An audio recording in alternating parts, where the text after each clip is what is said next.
How does it feel to be here at the London MCM Comic Con? Are you enjoying meeting fans here, taking part and stuff like this? Oh, Awesome. yeah, We came sure. last year and had so much fun and met so many kind of amazing fans, and I think you lose sight of like who the show reaches out to when all you do is shoot it. We shoot for 10 months out of the year. And coming last year, I think was really special because we got to meet so many fans from all over the world who the show really has an impact kind of on their lives, and them, inviting us into their homes for 185 episodes, and kind of the role the show plays in the family dynamic and watching it together. I think that was a really special thing for both of us. Yeah. And also, it's interesting, too, because you got it! All right, now For those who couldn't see... No, I'm okay. You're such a gentleman.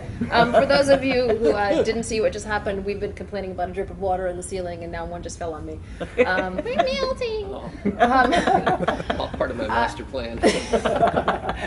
So in Europe, the generation, I feel like the generations that watch us are a little bit different than in the U.S. I think we have a little bit of a more mature following in the U.S. versus here, which is a younger following. So it's interesting to see the difference in dynamic and the people that come to Comic-Con. There are lots of people that fly from different countries to come and see us, and I think the whole organization is so impressive. There was over 130,000 people last year in 2 days. It's just incredible. And to be able to, it's actually really difficult because people pay to be here and they fly in to see you, and you want to give everybody enough time to be like, hi, what's your name? What brings you here? And it's difficult when you have a whole line of people and they're kind of like, you got to go, otherwise you're not going to get through everybody who's, paid for a ticket. And yeah, I love it. I love meeting the fans face to face. It's the only opportunity we have is things like this. So. As part of your characters on NCIS, how much do you get to input into the characters and the skills that they have? Hold on.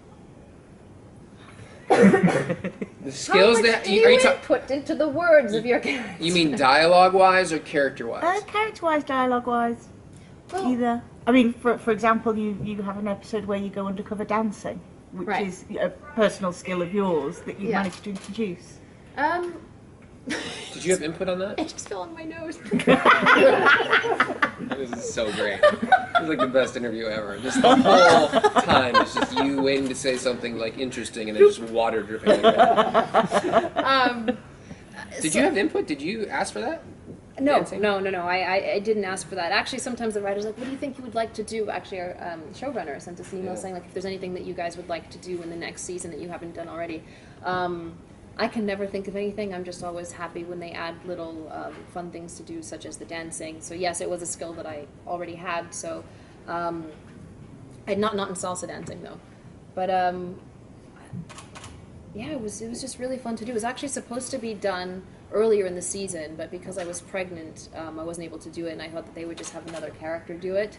So I was really sad that I might not be able to have another character dance. Yeah, they could have put Nell in because she's actually also a dancer. She has a dance background as well. I mean, they could have had anybody else in that role. Anybody but me.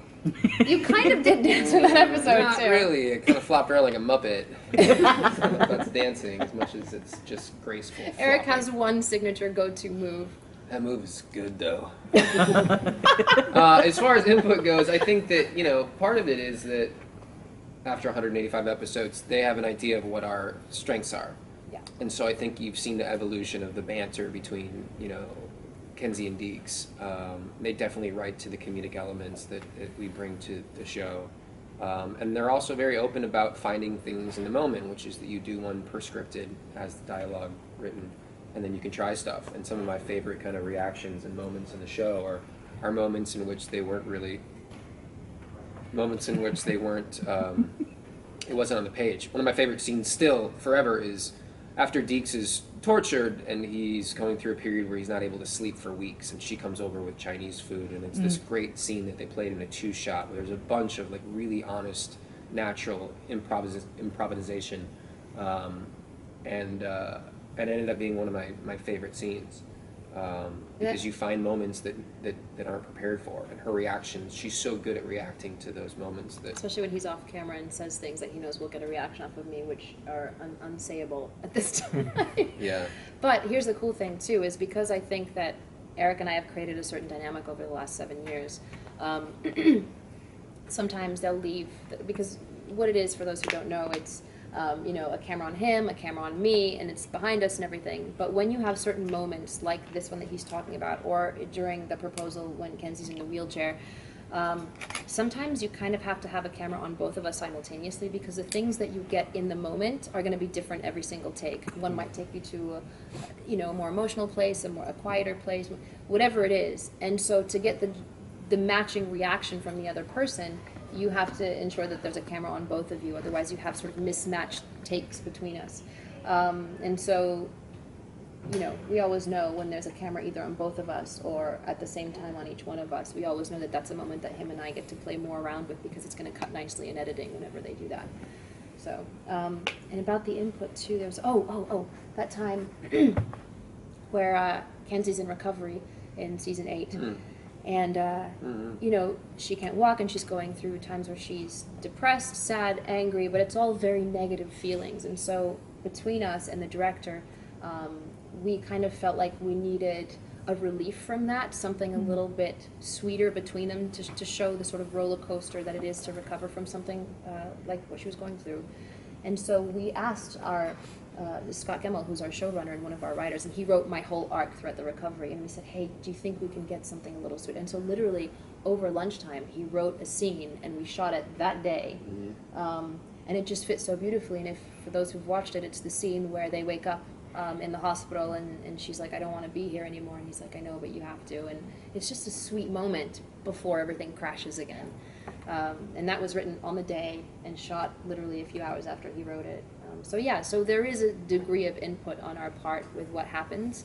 And I think the trust that the writers and showrunners show in us, we all know the characters so well now, so I think it's important to have a dialogue with what happens. That's really a tribute to we have a first AD, this guy Eric Pott, who's so good. One of our executive producers, JPK, was directing that episode. Scott Gemmell was our showrunner and also the writer for these whole sequences.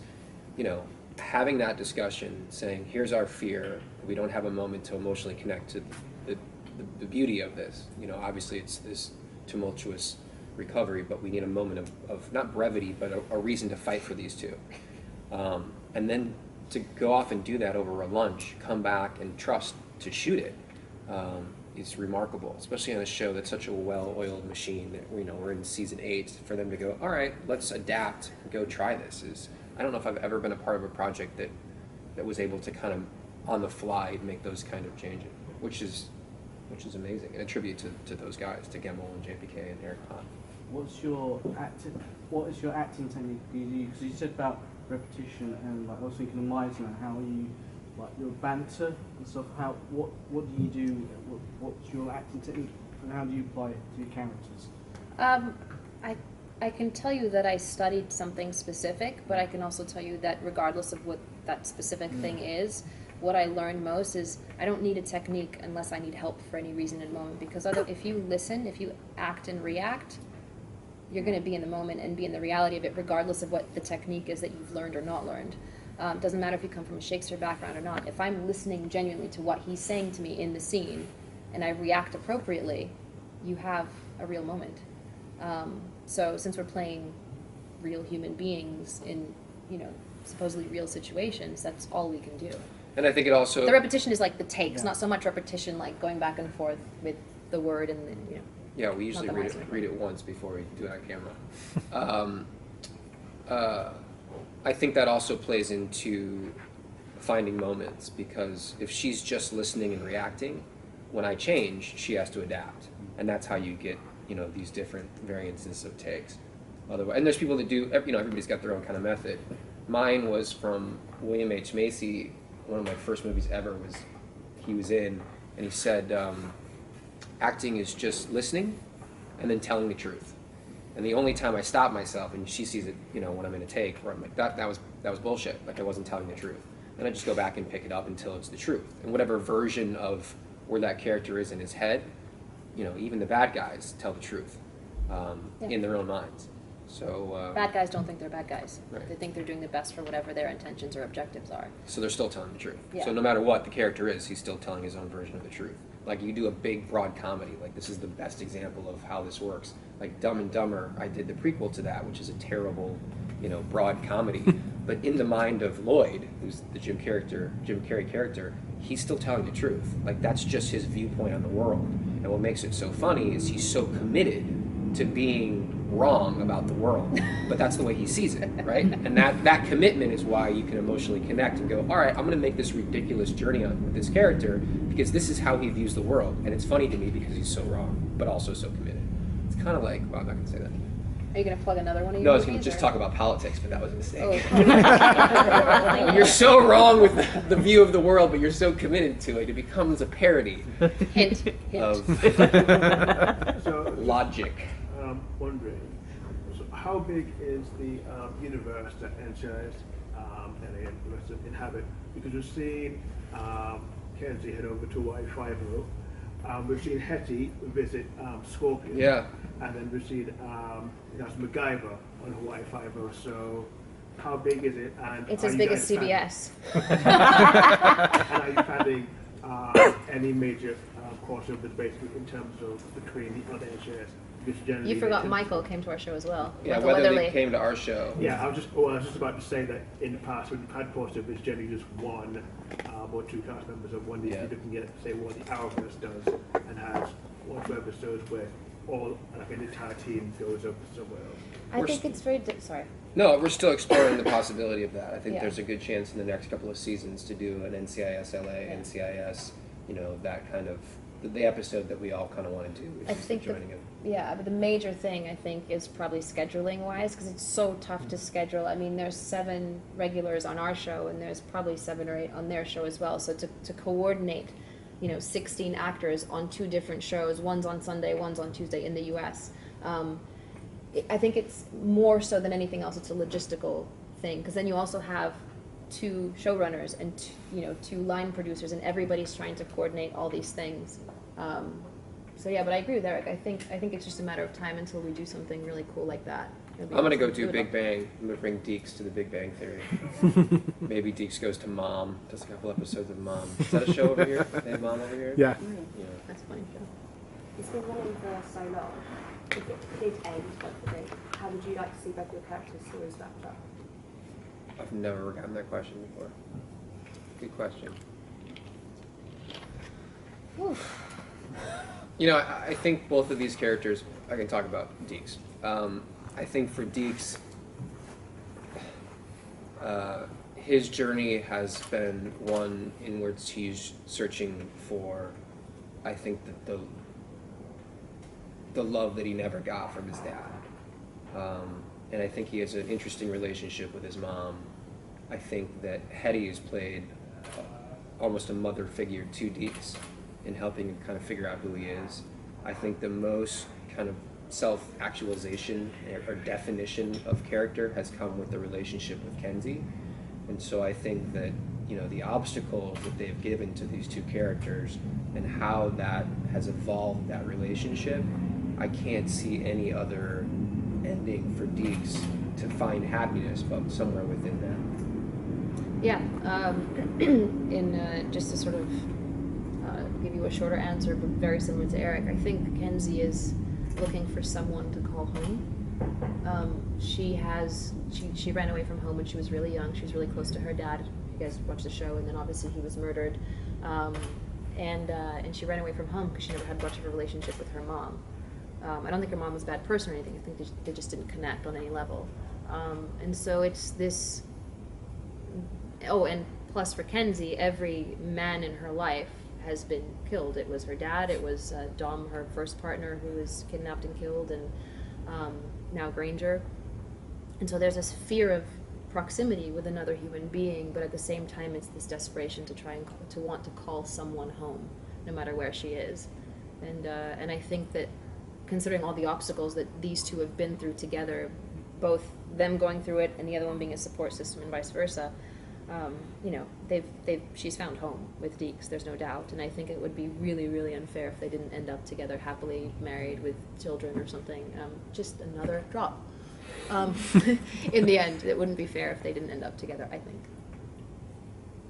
But life isn't fair, so who knows? Next. Yeah. I feel like we talk so much, right? Huh? I'm so glad you brought that up. Oh, great. Honestly, that open film those had a floodgates. great cast of comedic actors. There were so many performers in that movie, and honestly, it is the better of the Jim Carrey sequels without Jim Carrey. It's certainly better than Son of the Mars and better than Ace Ventura Jr. How was it working on that movie with so much comedic talent? By the way, can I just say something from an objective perspective? Can you even tell that Eric wasn't Jim Carrey at some point? I forgot that it wasn't Jim Carrey. I really did. I saw it in theaters, so... Jesus, I owe you $13. Also, by the way, I was a little freaked out. So I'm married to his brother, and so we were visiting his parents, and I went down to the basement, and there was this life-size poster of him as Lloyd, like this, and the just walked down the street. I was like, oh. My mom stole, Just my like mom missing stole half it a from a suit. theater. She actually didn't steal it. She asked if she could have it, Of and course then she they did, gave it because to her. Jeannie Bean But would the never idea steal. of my mom, who's this wonderful Midwest non-denominational chaplain, like running out of a theater stealing a cardboard cutout of me makes me laugh so hard. Listen, I think that it's so... This is why we're all here, is it's so hard to make good entertainment. I mean, all it takes is one person to screw up and the whole thing falls apart. And I think that is an example, that movie is impossible to live up to, because Dumb and Dumber is one of the greatest buddy comedies in the history of cinema. Like, that movie holds up. You watch it and you go, my God, Jim Carrey and Jeff Daniels are pitch perfect. You love them, you root for them.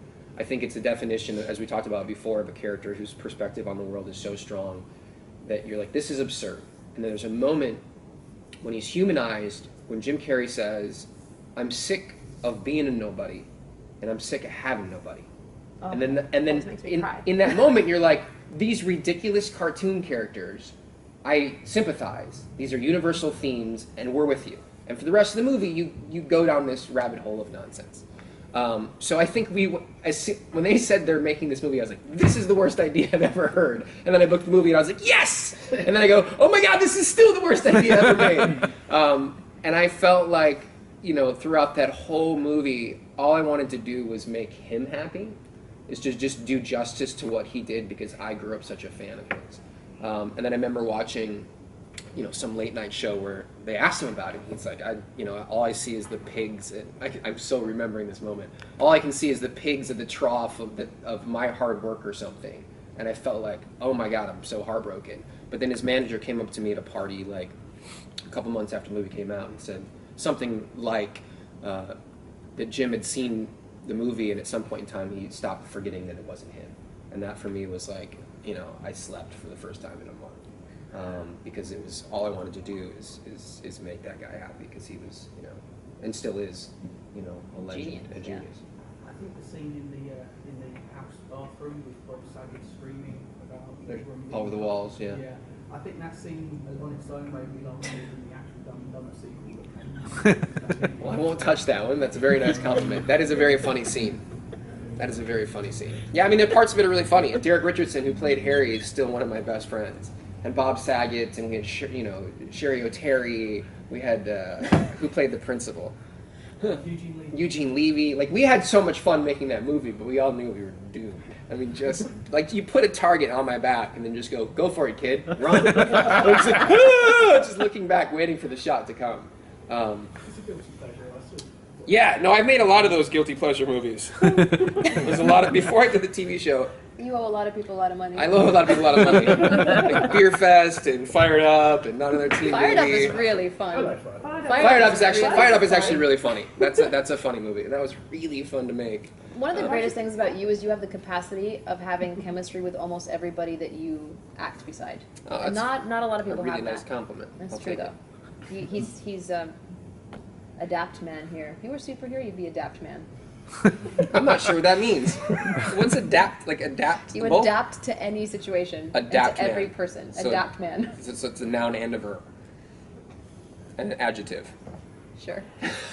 She's not sure. I was like, wait. How do you think that NCIS has changed your lives? Well, I mean, hers is really simple. It's pretty much everything in life has changed. well, for what I turned 25 in season 1, and now I'm 33.